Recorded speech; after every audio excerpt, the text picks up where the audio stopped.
갑상선암에 걸렸을 때 1억 원 보상받는 정말 좋은 보험을 잘 몰라서 해지해버렸다가 2천만 원밖에 못 받는다면 얼마나 억울할까요? 오늘은 절대로 해지하면 안 되는 보험 3가지를 알려드릴 건데요. 이제는 가입하고 싶어도 가입하지 못하는 보험, 이 중에 하나라도 가지고 있다면 축하드립니다. 진짜 행운을 잡으신 거예요. 주위에서 뭐라 해도 절대로 해지하시면 안 됩니다. 이 절대 해지하면 안 되는 보험 3가지 중 첫 번째는 갑상선암으로 1억 원까지 받는 암진단비, 두 번째는 암치료비로 쓴 구간에 따라서 연간 최대 1억 5천만 원, 10년간 최대 15억 원까지 받는 비례형 암주치료비, 세 번째, 다치거나 아파서 낸 급여 병원비를 면책, 감액, 자기부담금 없이, 심지어 제왕절개 같은 임신, 출산 질환까지 보장하는 상해질병 치료비 지원금입니다. 이 3가지 보험들은 아무리 돈이 많아도 지금은 가입할 수 없는 리미티드 에디션이니까요. 보험 리모델링 하실 때 무작정 해지하지 마시고 그 가치부터 꼼꼼히 살펴보고 결정하셔야 됩니다.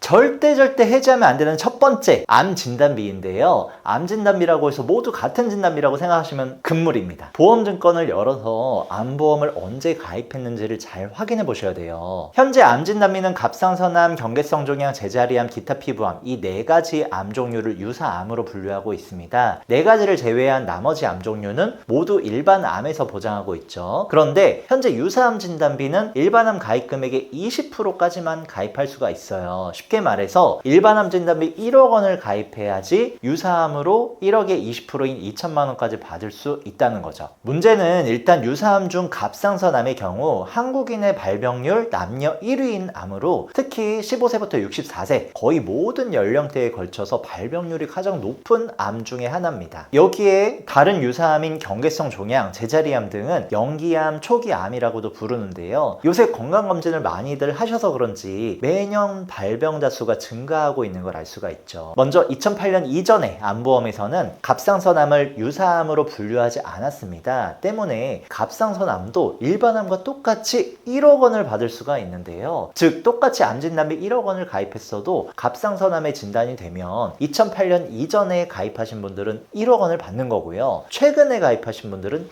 2천만 원밖에 못 받는다는 거죠. 이렇게 5배나 지급보험금 차이가 큰 만큼 암진단비 가입 시기를 꼼꼼하게 살펴보셔야 됩니다. 뿐만 아니에요. 정말 중요한 건 2020년부터 2022년 10월 사이에 가입한 분도 절대로 해지하시면 안 되는 건데요. 이때에도 일반암과 유사암의 가입 비율을 똑같이 맞출 수가 있었습니다. 일반암 1억에 유사암도 똑같이 1억 원을 넣을 수가 있었던 거죠. 요약하면 현재 한국인의 발병률 1위인 갑상선암이나 초기암들은 유사암으로 분류가 되어 있고요. 유사암은 일반암의 20%까지만, 일반암 1억이면 갑상선암은 2천만 원 지급받을 수 있는 건데, 기억하세요. 2008년 이전 그리고 2022년부터 2022년 10월 사이에 가입한 암 진단비는 갑상선암도 똑같이 1억 원까지 지급받을 수 있다고 정리할 수 있겠네요. 두 번째로 절대 해지하면 안 되는 비례형 암 주요 치료비입니다. 이 보험은 1년 동안 암을 치료하기 위해 쓴 비용을 구간 기준에 따라서 비례해서 지급해주는 보험인데요. 2024년 1월부터 11월까지 판매했다가 금융감독원에서 판매 중단을 권고한 보험입니다. 비례형 암 주요 치료비가 대체 어떤 보험이길래 금감원에서 이거 판매 중단까지 명령한 걸까요? 비례형 암 주요 치료비는 쉽게 많이 쓸수록 많이 받을 수 있는 보험입니다. 300만 원 이상 500만 원 미만을 병원비로 지출했다면 300만 원을 지급받고요. 1000만 원 이상 2천만 원 미만은 1000만 원 지급받고요. 5천만 원 이상 6천만 원 미만의 병원비가 지출됐다면 5천만 원, 이런 방식으로 지급되다가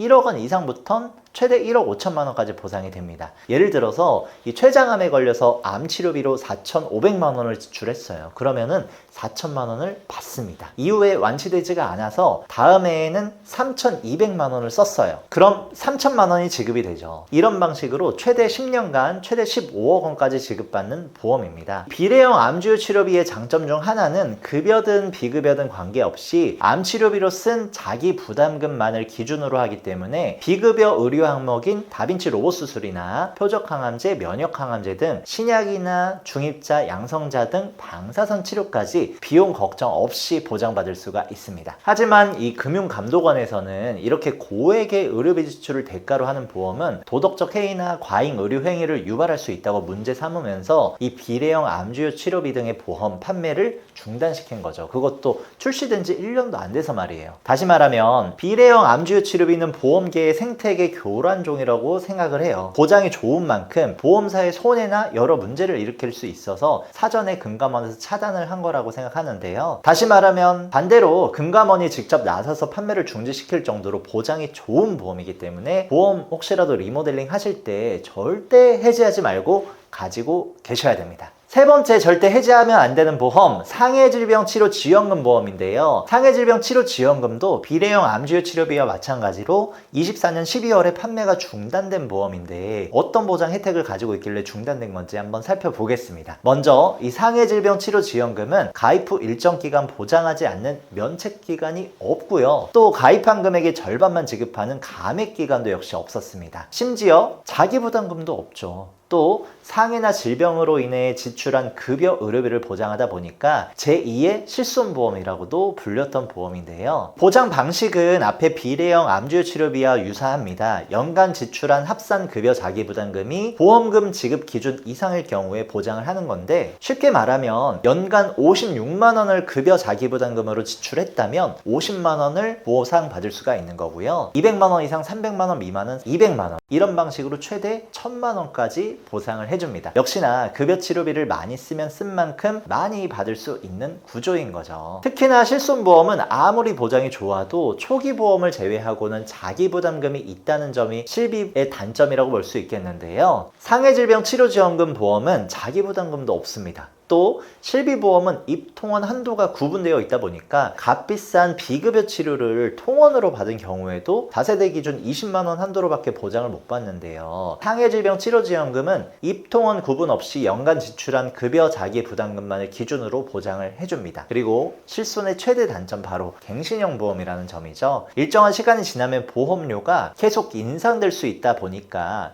현재 초창기에 실비보험 가입하신 분들은 과하게 인상된 실손보험료 때문에 머리 아프신 분들도 많이 계세요. 이 상해질병치료지원금은 갱신형 보험인 점은 같지만 갱신 주기가 20년으로 상당히 깁니다. 가입하고 20년 동안은 보험료 인상 걱정이 없단 소리죠. 마지막으로 실비보험에서는 보장하지 않는 제왕절개, 임신성 당뇨 등 임신 출산성 질환도 보장을 하고 ADHD를 포함한 정신 및 행동장애와 요실금해, 심지어 선천성 뇌질환까지 보장을 합니다. 그동안 실비보험이 가지고 있던 아쉬웠던 점들 깔끔하게 보완해주는 보험이니까 상해질병치료지원금을 제2의 실비보험이라고 괜히 부르는 게 아니란 거 이제 아시겠죠? 상해질병치료지원금도 비례형 보험이다 보니까 비례형 암주요 치료비와 같은 이유로 작년 12월에 판매가 중단이 됐습니다. 두 번 다시는 가입할 수 없는 보험인 만큼 쉽게 해지하시거나 하시면 안 되겠죠.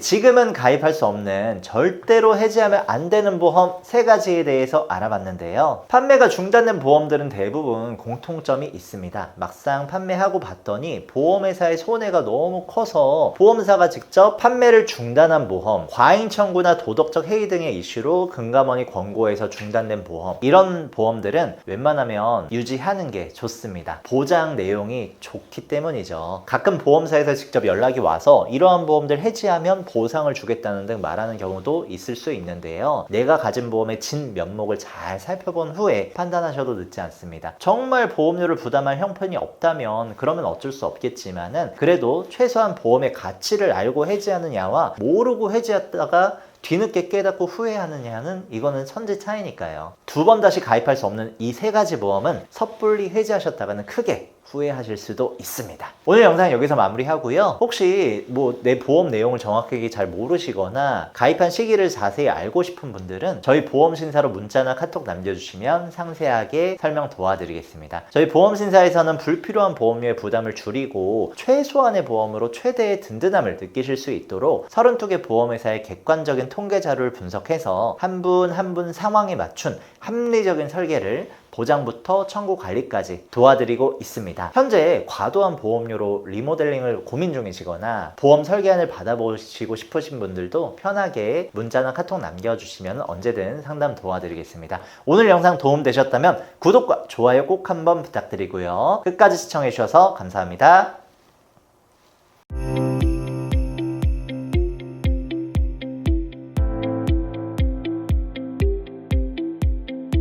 본 광고는 심의 기준을 준수하였으며 유효기간은 심의일로부터 1년입니다.